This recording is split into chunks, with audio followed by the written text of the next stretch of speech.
Doctor محمد عمیر سفیان اصلاحی صاحب سے درخواست کرتا ہوں کہ آپ یہاں پر تشریف لائیں اور اپنے مقالات کو یہاں پر حاضرین کے سامنے پیش کریں۔ ڈاکٹر محمد عمیر سفیان اصلاحی صاحب۔ بسم اللہ الرحمن الرحیم، نحمده ونصلی علی رسولہ الکریم وعلی آلہ وصحبہ اجمعین ومن تبعهم بإحسان الی یوم الدین، اما بعد۔ محترم صدر مجلس، اساتذہ کرام اور رفقائے عزیز، قرآن کریم کے اعجازی پہلوؤں پر منعقدہ اس سیمینار میں میرا موضوع قرآن مجید کا اعجاز افکار فراہی کی روشنی میں ہے۔ اللہ تعالیٰ نے جب بھی دنیا میں کسی کو اپنا پیغمبر بنا کر بھیجا ہے، اسے اپنی طرف سے ایسے دلائل و براہین عطا کیے ہیں جو اس کی قوم کے سامنے اس کے نبی ہونے کا ایک کھلا ثبوت بن سکیں۔ ان دلائل و براہین کو اللہ تعالیٰ نے آیات سے تعبیر کیا ہے۔ آیت کا مادہ حمزہ واو یہ ہے جس کے معنی کسی مقام پر ٹھہرنے کے ہیں۔ جس مقام پر انسان ٹھہرتا ہے وہ انسان کے غور و فکر کے لیے ایک ریفرنس پوائنٹ بنتا ہے، یعنی ہر وہ شے، بات یا واقعہ جسے دیکھ کر، پڑھ کر یا سن کر کسی چیز پر استدلال کیا جائے، آیت کہلاتا ہے۔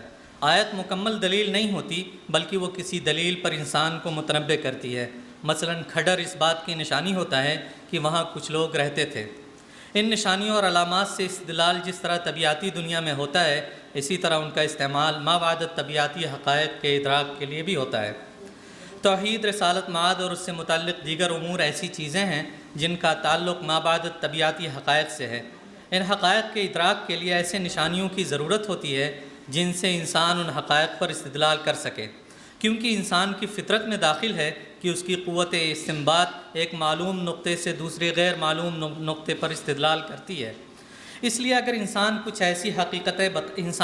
ایسی حقیقتیں بتائی جا رہی ہیں جو اس کی طبیعتی دنیا کے علم سے باہر ہیں، تو اسے ایسی نشانیوں کی ضرورت ہوگی جو اس طبیعتی دنیا میں ان ما بعد طبیعتی حقائق کی دلیل بن سکیں۔ یہی وہ ضرورت تھی جس کے تحت اللہ تعالیٰ نے دنیا میں اپنی آیات نازل کی۔ ان آیات پر اگر غور کیا جائے تو ہمیں دو طرح کی آیات نظر آتی ہیں۔ ایک قسم کی آیات وہ ہیں جو آفاق و انفس میں ہیں، دوسری آیات وہ ہیں جو کسی نبی یا رسول کو اس کی نبوت یا رسالت کی دلیل کے طور پر دی جاتی ہیں، اور ان آیات میں کچھ ایسی چیزیں ہوتی ہیں جو طبیعتی دنیا سے مشابہ ضرور ہوتی ہیں، لیکن ان میں ایک ایسی قوت یا روح کار فرما ہوتی ہے جو اسے انسان کی قدرت سے باہر کر دیتی ہے، اور جنہیں دیکھ کر انسان کو اپنی بے بسی، کم مائگی اور اللہ تعالیٰ کی قدرت کاملہ کا احساس ہوتا ہے۔ مندرجہ بالا پہلی قسم کی آیات کو تیسری صدی ہجری میں اعجاز یا معجزے کا نام دیا گیا۔ مولانا فراہی کے خیال میں رسالت کی دلیل کے طور پر دی گئی ان نشانیوں کے لیے لفظ اعجاز یا معجزے کا استعمال نیا ہے۔ اس معنی میں ان دونوں الفاظ کی کوئی نظیر نہ قرآن مجید میں ملتی ہے، نہ احادیث میں، اور نہ صحابہ و تابعین کے کلام میں۔ اچانک یہ دونوں الفاظ تیسری صدی ہجری کے اواخر میں بعض لوگوں کے کلام میں نظر آتے ہیں، اور پھر چوتھی صدی ہجری آتے آتے ان کا استعمال عام ہو جاتا ہے۔ اس سے پہلے ہم دیکھتے تھے کہ علماء اور اہل قلم آیات الانبیاء لکھتے تھے، لیکن چوتھی صدی ہجری میں معجزات الانبیاء عام ہو گیا۔ رسالت کی دلیل کے طور پر جو نشانیاں دی جاتی ہیں ان پر غور کیا جائے تو معلوم ہوتا ہے کہ جس قوم کی طرف رسول کو مبعوث کیا جاتا ہے، عموماً نشانیاں اس قوم کی مہارت کے میدان میں دی جاتی ہیں، تاکہ وہ قوم آسانی سے یہ فرق کر سکے کہ یہ نشانی کسی انسانی کاوش کا نتیجہ ہو سکتی ہے یا خدا کی قدرت کاملہ کا اظہار۔ چنانچہ جب ہم نبی کریم صلی اللہ علیہ وسلم کی قوم کے مہارت کے میدان پر غور کرتے ہیں تو ہمیں نظر آتا ہے کہ زبان دانی اور فصاحت و بلاغت اس قوم کا طرۂ امتیاز تھا۔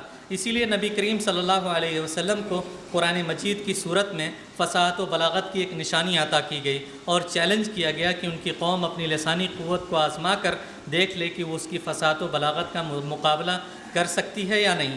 تاریخ اس بات کی شہادت دیتی ہے کہ جب تک اسلامی فتوحات کا دائرہ وسیع نہیں ہوا تھا اور دوسری قومیں عربوں سے گھلی ملی نہ تھیں، عربوں کا ذوق سلامت تھا، اور قرآن مجید کی معجزانہ بلاغت کے اسرار رموز وہ اچھی طرح پہچانتے تھے۔ لیکن جب دوسری قوموں کے فلسفے اور علوم و فنون کا ترجمہ ہوا تو عربوں کا ذوق بھی بگڑا، اور دوسری قوموں کے فلاسفرز اور قرآن مجید کے چیلنج پر سوال اٹھانے لگے۔ مسلم علماء نے ان کا جواب دینے کی کوشش کی، اور چونکہ سوال فلسفیانہ اور منطقیانہ تھے، اس لیے جواب میں بھی فلسفہ اور منطق کی اصطلاحات گڑھی گئیں۔ نتیجہ یہ ہوا کہ ایک پیچیدہ بحث کا آغاز ہوا اور اعجاز کی اصطلاح سامنے آئی۔ مولانا فراہی کے خیال میں اس لفظ کا استعمال اگر اپنے لغوی معنی تک محدود رہتا، یعنی اس معنی میں کہ معجزہ اسے کہتے ہیں جو انسان کی قدرت سے باہر ہو، تو بہت ساری فلسفیانہ بحثیں نہ شروع ہوتی۔ لیکن متکلمین نے نہ صرف اس لفظ کی پیچیدہ تعریف کی بلکہ ایسی شرطیں لگائیں جنہوں نے بہت ساری عقلی بحثوں کو جنم دیا۔ چنانچہ قرآن مجید معجزہ کیوں ہے، اس پر کئی آرائیں سامنے آئیں۔ ابو اسحاق نظام کی ایک رائے یہ سامنے آئی کہ اللہ تعالیٰ نے عربوں سے معارضہ کی قوت ہی چھین لی، ورنہ اس جیسا کلام پیش کرنے پر وہ قادر تھے۔ اس طرح ایک خارق للعادہ چیز ہوئی اور اس لیے وہ معجزہ ہے۔ یہ ایک عجیب و غریب رائے تھی، کیونکہ اس کا مطلب تھا کہ قرآن کے اندر کوئی اعجاز نہیں ہے بلکہ اعجاز خارج میں موجود ہے، اور وہ ہے صرفہ، جبکہ قرآن مجید کھلے طور پر قرآن کو ہی رسالت کی دلیل اور نشانی بتاتا ہے۔ دوسرا قول یہ سامنے آیا کہ چونکہ قرآن مجید میں غیب کی باتیں بیان کی گئی ہیں اس لیے وہ معجزہ ہے۔ مولانا فراہی کے خیال میں یہ بات بھی درست نہیں ہے۔ اگر ایسا ہوتا تو تورات، زبور، انجیل ساری کتب سماویہ معجزہ ہوتی، جبکہ ان میں سے کسی کے بارے میں کوئی ایسا دعویٰ نہیں کیا گیا ہے۔ یہ دعویٰ اور چیلنج صرف قرآن کے بارے میں ہے۔ ایک تیسری رائے یہ سامنے آئی کہ قرآن مجید معجزہ اس لیے ہے کیونکہ اس کے اندر ایک نور ہدایت ہے، اس لیے اعجاز قرآن مجید کی فصاحت و بلاغت اور صنعت کلام میں نہیں بلکہ اس کی تعلیمات میں ہے۔ مولانا فراہی کے خیال میں یہ دعویٰ بھی درست نہیں ہے، کیونکہ ایسی صورت میں قرآن مجید کا ترجمہ بھی معجزہ کہلائے گا، جبکہ ایسا نہیں، بلکہ معجزہ قرآن مجید کی آیات اور صورتوں میں ہے، یعنی اس کے صنعت کلام میں ہے۔ اس لیے مشرکین سے کسی شریعت اور اصول اور نظریے کو پیش کرنے کا مطالبہ نہیں کیا گیا۔ چوتھی رائے یہ سامنے آئی کہ قرآن مجید کا سارا کلام اپنی تمام تر ہدایات اور تعلیمات کے ساتھ کسی ایسی چیز کی وجہ سے معجزہ ہے جو اس کی فصاحت و بلاغت کے اندر پوشیدہ ہے، اس لیے اس کا ترجمہ معجزہ نہیں ہو سکتا۔ یہ رائے بیشتر علماء کی ہے اور یہی رائے مولانا فراہی کی بھی ہے۔ مولانا لکھتے ہیں، ہمارا متفقہ عقیدہ ہے کہ قرآن مجید معجزہ ہے، یعنی اس کا کوئی معارضہ نہیں کر سکتا، لیکن علماء کے اس باب میں اختلاف ہے کہ یہ اعجاز کس پہلو سے ہے۔ میرے نزدیک اور بیشتر علماء کے نزدیک قرآن مجید کا اعجاز اس کی فصاحت و بلاغت میں مضمر ہے۔ اب سوال یہ پیدا ہوتا ہے کہ قرآن مجید کی معجزانہ فصاحت و بلاغت کیا ہے؟ اس سوال کے جواب میں بیشتر علماء کا خیال ہے بلاغت اس نغمگی اور رونق میں ہے جو الفاظ کو باہم دیگر جوڑنے سے پیدا ہوتی ہیں، کیونکہ الفاظ کے اس نظام میں کچھ مخصوص الفاظ کا کچھ دوسرے مخصوص الفاظ کے ساتھ ایسا گہرا ربط ہوتا ہے کہ اگر ان میں سے کسی کی جگہ پر اس کا مترادف رکھ دیا جائے تو اس کلام کی معجزانہ شان ختم ہو جائے گی۔ اس نظریے کو علماء نے نظم کا نام دیا اور یہ نظریہ جاہز اور بہت سارے علماء کا ہے۔